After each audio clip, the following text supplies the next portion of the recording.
राम मंदिर पर चर्चा के दौरान सदन में एआईएमआईएम सांसद असदुद्दीन ओवैसी ने कहा कि पीएम आज जब जवाब देंगे तो क्या सिर्फ हिंदुत्व से जुड़े लोगों को जवाब देंगे या 140 करोड़ लोगों को भी जवाब देंगे।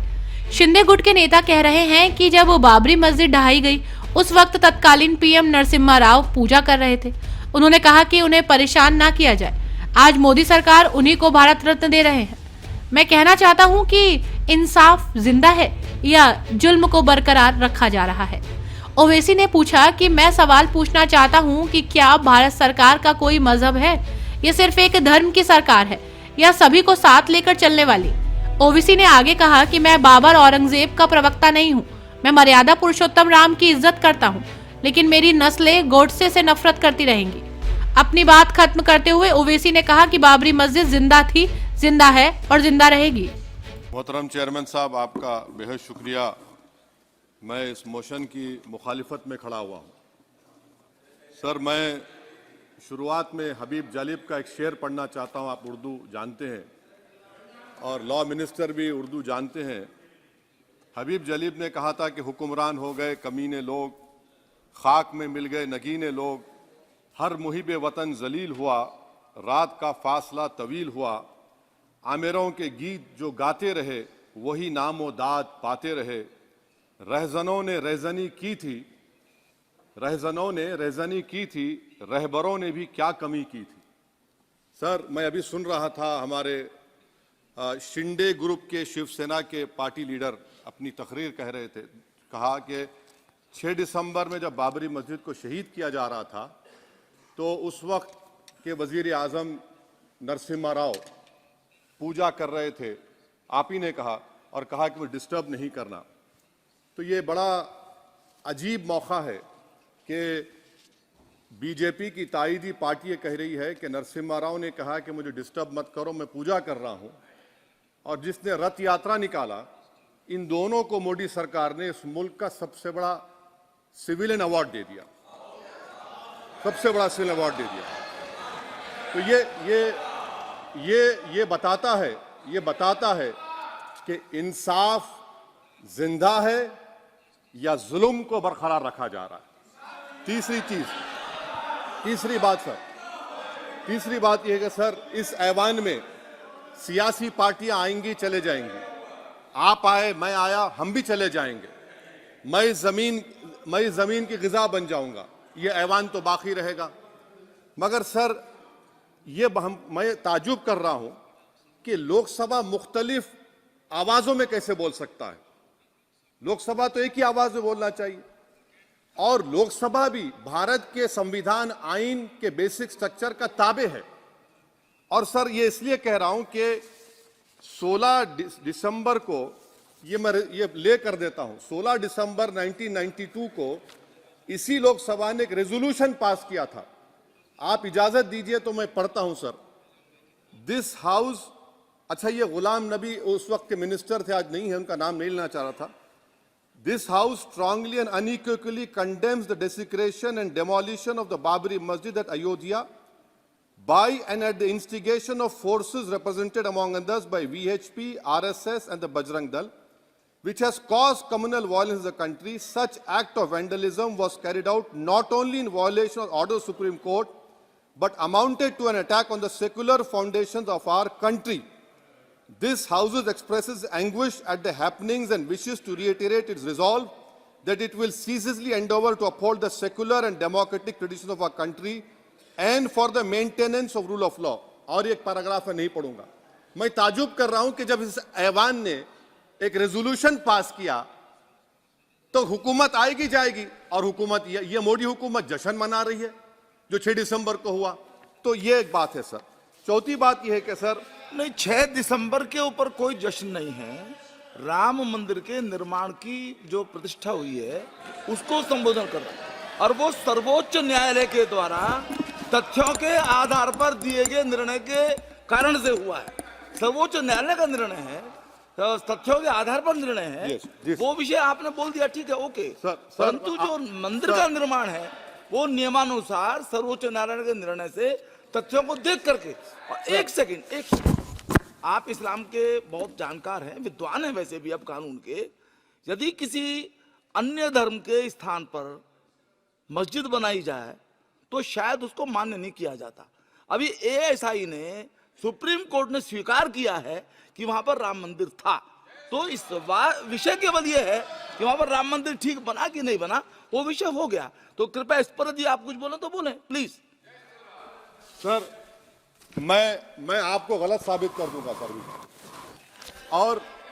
और मैंने रुक तो जाइए बड़ी इज्जत के साथ सर, मैं आपकी बड़ी इज्जत करता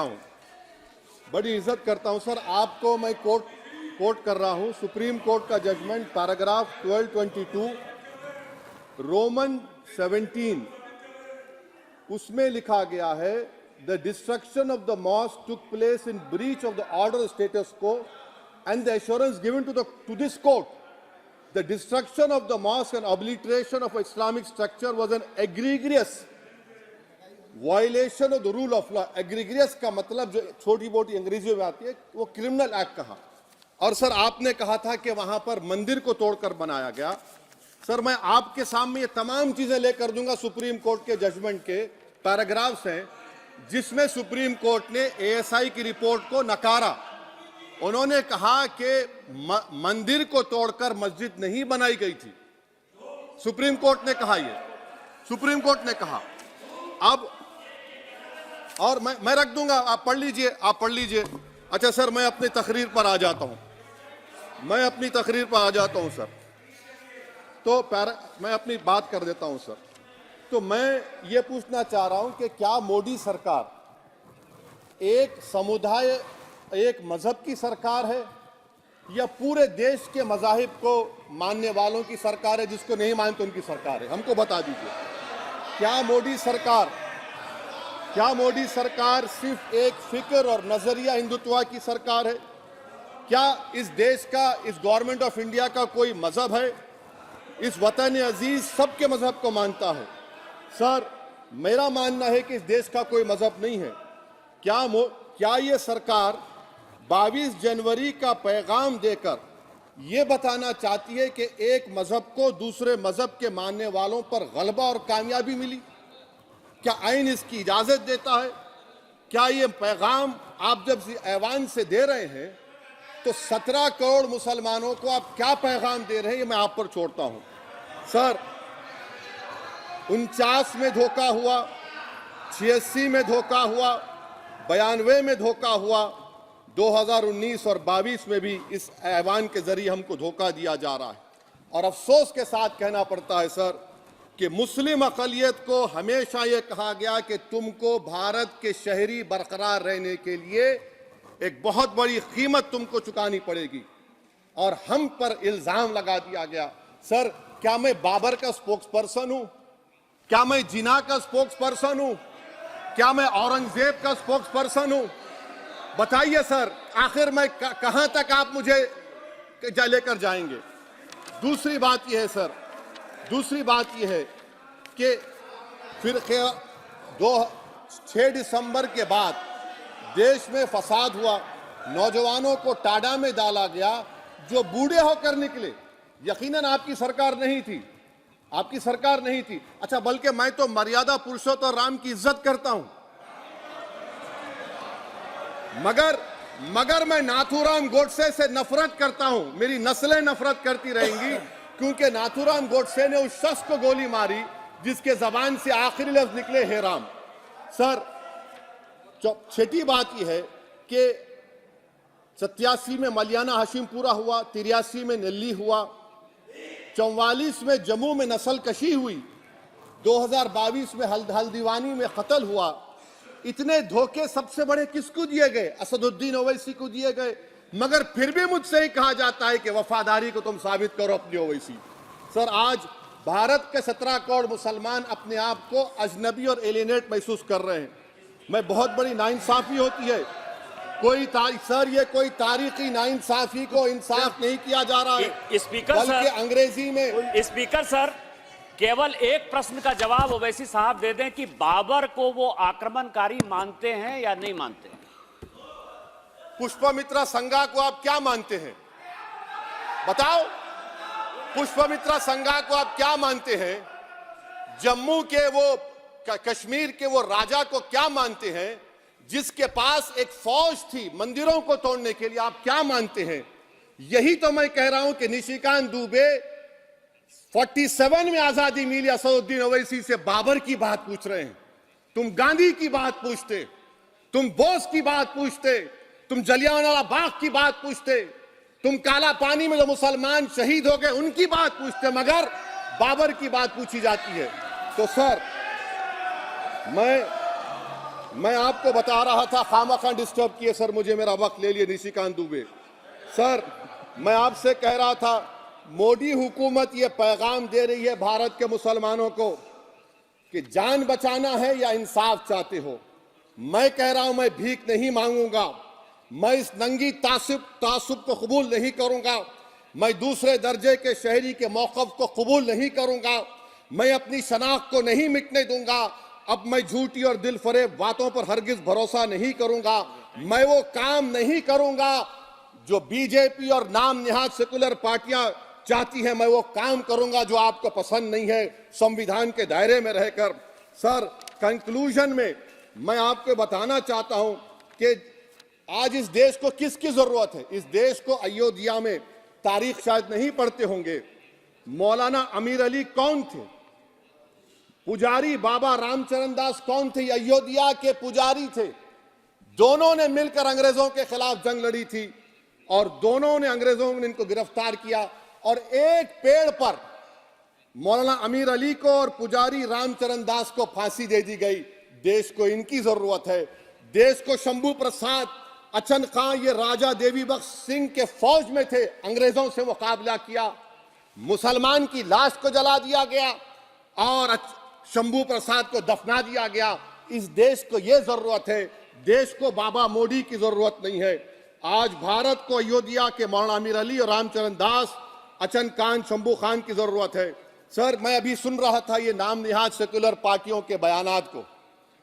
क्या होता है सर, आप, खत्म कर रहा हूं, क्या होता है सर, जब काजी साहब गवाहों को लेकर दुल्हन के पास जाते कि तुमको निकाह कबूल है, तो दुल्हन शर्मा के खामोश बैठ जाती। तो इनकी खामोशी रजामंदी की अलामत है। जी जी। तो सर मैं खत्म करने से पहले ये बताना चाह रहा हूं कि जब वजीर आजम जवाब देंगे तो क्या वो भारत के 140 करोड़ जनता के लिए जवाब देंगे या फिर सिर्फ हिंदुत्व की फिक्र रखने वालों का जवाब, मैं खत्म कर जवाब देंगे? मैं ये देश, दुनिया, मुसलमान देख रहा है। सर मैं आपको ये भी बताना चाह रहा हूं, आखिर में कंक्लूड कर रहा हूं सर, 1 मिनट चाहिए, 1 मिनट चाहिए सर। सर मेरा मानना यह है कि आज मैं बहैसियत एक भारत के गयूर मुसलमान के, let me stand as a tall Indian Muslim and say that the light of Indian democracy today is at its dimmest today, sir. Sir, in conclusion, मेरी फिक्र में, मेरा ईमान मुझे कहता है कि जिस जगह पर मस्जिद थी, है और रहेगी, बाबरी मस्जिद है और रहेगी, बाबरी मस्जिद जिंदाबाद, जिंदाबाद, भारत जिंदाबाद, जय हिंद। सबको जोड़ने की बात की जाए वो बेहतर है। जी श्री बीबी पाटिल जी।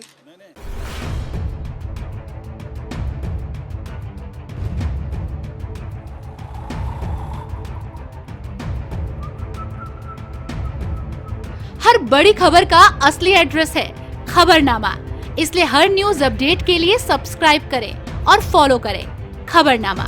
और इस वीडियो के लाइक बटन को प्रेस कर इस वीडियो पर कमेंट के जरिए अपनी राय देना ना भूलें।